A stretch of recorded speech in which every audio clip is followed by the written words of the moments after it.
Tfue and Cloakzy introduction to true Fortnite fans. They're the peanut butter and jelly of Fortnite. They never disappoint. They recently hit 63 points in a duo event, and I watched a few of their games. Needless to say, I was impressed the whole time. I clipped 2 of my favorite late game wins and I broke them down. In this clip, I'm going to focus on 2 things: Tfue's ability to always win high ground and Cloakzy's callouts. Let's set the scene a bit. There are 21 players alive and the storm is moving. Let's listen to Tfue's thoughts on his mat count. What's the play? We have a lot of mats, yay! This is the first example of why pro players love Porter Rift so much. Tfue pretty much has a free ticket into the safe zone, and the most important part is that he used 0 mats to get there. I also love how Tfue casually ramps off a pre-aiming player and builds the high ground with 0 reaction. I'm under you. There's guys all around me. Oh, you didn't get it? When I watched this live, I thought Tfue was done for. Cloakzy misused his Porter Rift. But again, his experience showed, and he took a really smart path. It's like that good old saying, sometimes you have to go backwards to go forwards. We get to see some sick bloom action right here. So, Cloakzy makes the call and there's only 1 player contesting high ground. They instantly collapse because everyone beneath them is worried about rotating. So again, we're seeing Tfue win high ground then shoot. So far, so good. Here's the problem though. Being on high ground without mats is, well, it kind of sucks. Once players move out of your angle, you can't build for a new one. Tfue has to move down if he wants to do anything useful. You see that? Just by moving down 1 level, he gave himself a new angle to shoot. You have to remember that everyone is hurting for mats during these situations, so giving yourself an angle to shoot is everything. They drop down for the kills and pick up some mats. They also still have high ground, while everyone is forced to play Turtle Wars and fight for their lives. Tfue and Cloakzy are spamming away for free. This is a textbook example of milking your high ground. Don't be this player right here. There's no reason to go offensive against 2 players standing overhead when the circle is going to force them off the high ground anyways. Helped him for a lot. I'm not BMing Tfue at all here, but he just pulled one of my biggest pet peeves. When he chases a player down and shoots, he tells Cloakzy that he dealt a ton of damage.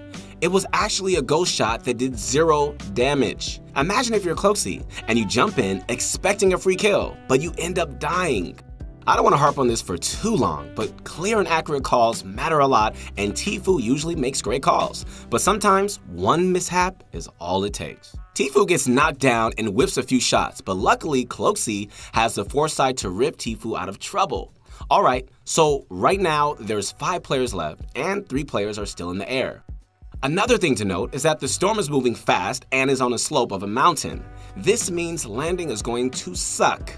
This trap play was pretty funny because at first I thought it was pointless, but in this context it was great. Tfue had nowhere to go and he ends up dying all because of a trap. I also noticed that at least 1 of the remaining players has a grappler. She pulled it out for a split second.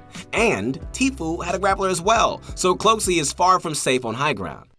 I think if Tfue communicated that, then this win would have been easy. I mean, way easier, since Cloakzy could have just blocked off any grapple points. But hey, Cloakzy wins anyways, and that was a great showing all the way through from the duo. There are 2 things that I want to take away from this clip. Get to high ground and make a play.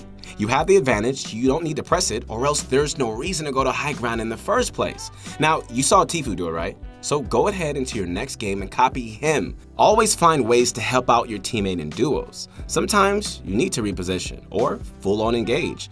You guys know this already, but I'll say it anyways. Enabling your teammate is the key to consistent success. We're gonna do something very special in this clip, and we're gonna jump between Tfue's and Cloakzy's point of views. Tfue and Cloakzy are just inside the safe zone, and they both have rocket launchers. I'll talk more about explosives later. The storm is super far away, and luckily, they have 2 Porter Rifts. Right away, I can tell that a lot of players are going to die to this rotation. The circle is up and over a mountain and then down the valley. You're pretty much dead if you have to scale a mountain against other players. That's why Porter Rifts are so good. You can see where everyone is and land wherever you want. You also get to save all your mats. I like to give Tfue and Cloakzy the benefit of the doubt that if this was at an event, they would have talked a lot more and landed together, but that wasn't the case. Tfue dives down towards the center of the zone. I would have taken this path as well because he now has a clear shot from mid-ground. It also works out because there are so many players fighting that sneaking through the middle doesn't sound so crazy after all. For bonus points, Tfue hit me with a sick bunny hop and secured himself into a house without a scratch. So where's Cloakzy? He dove towards the left side instead and landed on 2 players, so right away you can see that his path was a lot worse. It makes sense that there would be players all along the edges of the mountain. This outcome could have been prevented with communication or a plan. Once Cloakzy lands, he has to panic build to survive. With help from Tfue's laser beam, Cloakzy is able to finish the duo. Now, rocket launchers are ridiculous in the endgame, and this is just one example why. You can pressure anyone as long as you have rockets. It's really strong. Cloakzy is running through the trenches to get to Tfue, who's sitting pretty. On his way there, a player lands on his head. Normally, chasing after players is a bad thing to do in the current game state, but he had to move anyways and he cracks a few good shots. This guy's no armor under me. Bro, we have height. Build up to me, build up to me. Dude, this is so sketch up here though. No, come down. Okay, I don't have much mats, my guy. Yeah, me either. We just gotta kill them. I'm glad that Cloakzy disagreed with this call. Tfue is the high ground king for sure, but he probably didn't even realize that he's out of mats. And we saw in the first clip that high ground without mats isn't great. Another thing to consider is that Cloakzy already has high ground over the rest of the lobby, and the goal is to be 1 to 3 tiles up. So Tfue's extreme height isn't going to mean much. So great call by Cloakzy to bring Tfue down. This is classic gatekeeping and the major benefit of rotating early. You get to shoot everyone rotating in late. They also have high ground, so it's looking pretty bad for the rest of the lobby. And I'm gonna say it again, but rocket launchers are disgusting, especially that super strong Deagle rocket launcher combo people are using now. Something else to note is that most players don't hold snipers for high-level late games. They're just too situational. I know a lot of you guys are thinking that they look like sniper food, but Tfue and Cloakzy are moving left and right slightly, and sniping a moving target is exponentially harder. However, in your pub games, always play around snipes. Tfue decided to make a move with his grappler because he had no mask and popped off for 3 kills. This right here is a good example, guys, of aggression being rewarded. Tfue and Cloakzy literally always push whenever they have an advantage, which is why they're the best duo.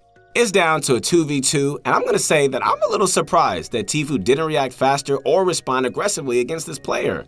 What I did like is the instant trap play. Use your traps, boys, they're super good. Cloakzy bails Tfue out, and I really feel bad for the last guy because, 2 rocket launchers. Be ready?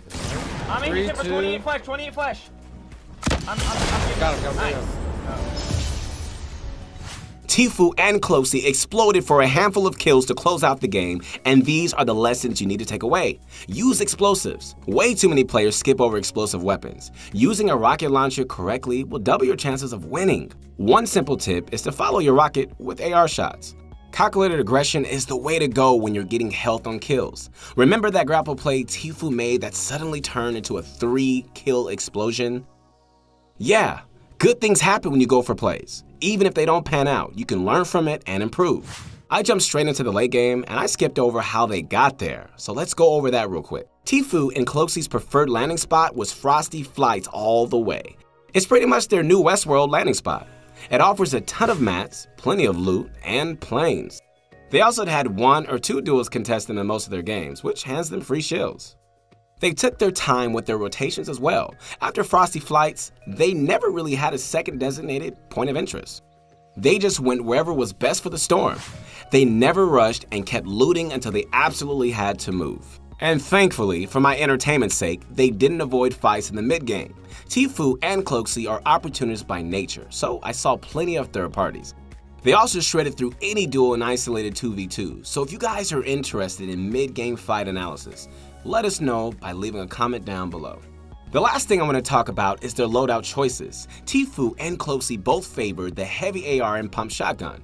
The other 2 items they went for were explosives, especially the rocket launcher and dynamite, as well as Porter Rifts. We saw in both of the clips that they used Porter Rifts multiple times really well. Now, for healing items, they used whatever they got their hands on. All of this put together made for masterful late game performances that I just showed you guys earlier. Hope you guys enjoyed the commentary. I would love to hear some feedback about what you want me to talk about next time, and maybe give me a suggestion on which pro player you want me to analyze next. Hey, I've had a blast. Once again, my name is Keith Allen, and if you want to connect with me, I would love to hear from you on my Instagram. And if you want to learn more about playing Fortnite, hey, check out ProGuides.com. We'll see you next time.